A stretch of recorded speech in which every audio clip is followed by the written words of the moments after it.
దినం దేవుని వాగ్దానం. ఈ ఉదయం వాగ్దానం ఎలా ఉన్నారు? మీకోసం దేవుడు చక్కటి శ్రేష్టమైన దేవుని వాగ్దానాన్ని ఇస్తూ, మరి ఏ ప్రతికూల పరిస్థితులు ఉన్నారో, ఏ దుఃఖ సమయాలు ఉన్నారో, ఏ భారంతో ఉన్నారో, ఒకవేళ మీరు ఎదుర్కొన్న పరిస్థితులు ఎట్లున్నా, యేసుక్రీస్తు ప్రభు మిమ్మల్ని ప్రేమిస్తున్నాడు. ఈ వాగ్దానం మీకోసం. ప్రతి దినము నీ కుటుంబాన్ని భద్రపరచుటకు, నిన్ను బలపరచుటకు, నీ హృదయాన్ని స్థిరపరచుటకు, నీవు దేవునిలో ఇంకా ముందుకు సాగడానికి ప్రతి దినము ప్రభువు మాట్లాడుతున్నాడు. పరిస్థితులు ప్రతికూలంగా ఉన్నా, ఒకవేళ నిన్ను వెంటాడుతున్నవి ఏదైనా కానీ ఆయన నీకు అన్యాయం చేయడు. న్యాయకర్త అయినా కానీ నువ్వు దేవునికి దగ్గరగా ఉండాలి. దేవుని వాక్యం చదవాలి, ఆయనకు సమీపంగా రావాలి. నీ హృదయాన్ని క్రీస్తు హృదయంతో కలిస్తే దేవుని మాట నీకు అర్థమవుతుంది. కాబట్టి ఆత్మీకంగా పడిపోయిన బిడ్డల్ని, మానసికంగా కృంగిపోయిన వారిని, రకరకాల బాధల కష్టాలు ఉన్న బిడ్డల్ని ఆదరించి, ఓదార్చి, లేవనెత్తి, స్థిరపరిచి, బలపరిచే దేవుని మీరు కలిగి ఉన్నారు. కాబట్టి ఈ వాగ్దానం మీకోసం చదువుకుందాము. యెషయా గ్రంథం 61వ అధ్యాయం 9వ వచనం. జనములలో వారి సంతతి తెలియబడును, జనముల మధ్యను వారి సంతానము ప్రసిద్ధి నొందును. వారు యెహోవా ఆశీర్వదించమని జనమని వారిని చూచిన వారందరూ ఒప్పుకుందురు. దేవుని చేత ఆశీర్వదించబడిన వ్యక్తివని నిన్ను, నీ కుటుంబాన్ని ప్రజలు ఒప్పుకునే విధంగా చేస్తాడట దేవుడు. వింటున్నారా? అబ్బా, ఈ బ్రదర్ని దేవుడు దీవించాడండి, ఈ సిస్టర్ని దేవుడు దీవించాడు, ఈ ఫ్యామిలీని దేవుడు దీవించాడు, ఈ మినిస్ట్రీని దేవుడు దీవించాడు.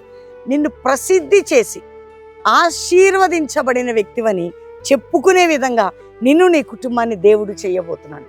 కాబట్టి ధైర్యంగా ఉండండి, అది తప్పక జరుగుతుంది. నీ కుటుంబం కానీ, నీ ఆత్మీయ జీవితం, ఏ దేశం నుండి వాగ్దానం వింటున్నా, ఏ గ్రామంలో, భారతదేశ నలుమూల ఎక్కడి నుంచి మాటలు వింటున్నా, ఇది నీకోసమే. నిన్ను ప్రసిద్ధి చేసి ఆశీర్వదించబడినటువంటి ఆ గొప్ప అనుభవంలో ప్రభు నడిపించబోతున్నాడు. నిన్ను, నీ పిల్లల్ని, నిన్ను, నీ యవ్వన జీవితాన్ని, నిన్ను, నీ కుటుంబాన్ని, నిన్ను, నీ సేవని, నిన్ను, నీ ఆత్మీయ జీవితాన్ని, నిన్ను, నీ ఆర్థిక పరిస్థితి అన్నిటిని కూడా అటు ధైర్యం తెచ్చుకోండి.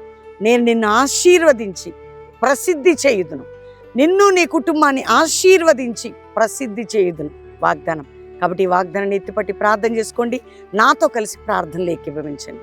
ప్రభా, ఎంతమంది బిడ్డలు ఇక వాగ్దానాన్ని వింటున్నారు, ఏ దేశం, రాష్ట్రంలో, ప్రపంచం, దేశం నలుమూలల నుంచి, కుటుంబాల్లో నాయన వారి ఆత్మీయ జీవితం, ఆరోగ్య జీవితం, ఆర్థిక జీవితం, వ్యాపార జీవితం, మానసికంగా సేవ ప్రసిద్ధి చేసి ఆశీర్వదించబడి వారు గొప్పవారు ఉన్నట్లు మీరు దీవించండి. రక్షణ లేని కుటుంబాలకి రక్షణ, రోగములతో ఉన్న వారిని స్వస్థపరిచి, వ్యాధులు ఉన్న వారిని విడిపించి, అప్పులు, ఆర్థిక, మానసిక, కుటుంబ పోరాటాల నుంచి విడిపించి నీ నామాన్ని వారి ద్వారా గొప్ప చేసుకోండి. అంతేకాక ప్రభా, వారి కుటుంబ జీవితాన్ని మీరు దీవించండి, వారి వ్యాపార జీవితాన్ని మీరు దీవించండి. వారి బిడ్డలు గొప్పవారు ఉన్నట్లు యవ్వన బిడ్డల మీద నీకు శుభం పలుకుతున్నాను. ఇతర దేశాలకు వెళ్ళాలని వీసా విషయాలు అద్భుతాలు చేయడమా, ఆయా దేశాల్లో మా ప్రియులందరినీ దీవించి వారి సమస్యలకు పరిష్కారం ఇవ్వండి. నాయన, ఈరోజు మ్యారేజ్ డే, బర్త్డే జరుపుకుంటున్న ప్రతి బిడ్డల్ని బ్లెస్ చేస్తూ నీ నామములు వారి ప్రసిద్ధిని అందబడి గొప్పవారు అవును గాక. అంతేకాక ప్రభా, ఈ ఉదయము ఈ వాగ్దానం ప్రతి గృహానికి, ప్రతి కుటుంబానికి శుభములను ప్రకటిస్తూ మీరు తోడుగా ఉండి నడిపించి, అయ్యా మా భారతదేశంలో, ప్రపంచ దేశాల్లో ఉజ్జీవముని అపోస్తుల ministry, Joshua generation rise out కృప దయచేయమని యేసు నామములో అడుగుచున్నాం తండ్రి. Amen, amen. వాగ్దానం లైక్ చేసి షేర్ చేయండి. Pastor Praveen YouTube channel subscribe చేసుకోండి. 10, 11, 12 3 దినాలు బెల్లంపల్లి మీటింగ్స్. 10, 11, 12 రండి బెల్లంపల్లికి. 3 దినాలు గడపచ్చు. చక్కటి ప్రార్థనా స్థలం, మీకు ఫ్రీ అకామిడేషన్, ఫ్రీ భోజనాలు అన్నీ దేవుడిచ్చే టైం. మిస్ చేసుకోకండి. 10, 11, 12 3 దినాలు పరలోకం భూమి మీదకి మనందరికి కలిసి ఆరాధించడం ద్వారా దేవుడు మిమ్మల్ని బెల్లంపల్లికి నడిపించి దీవించును గాక. Praise the lord.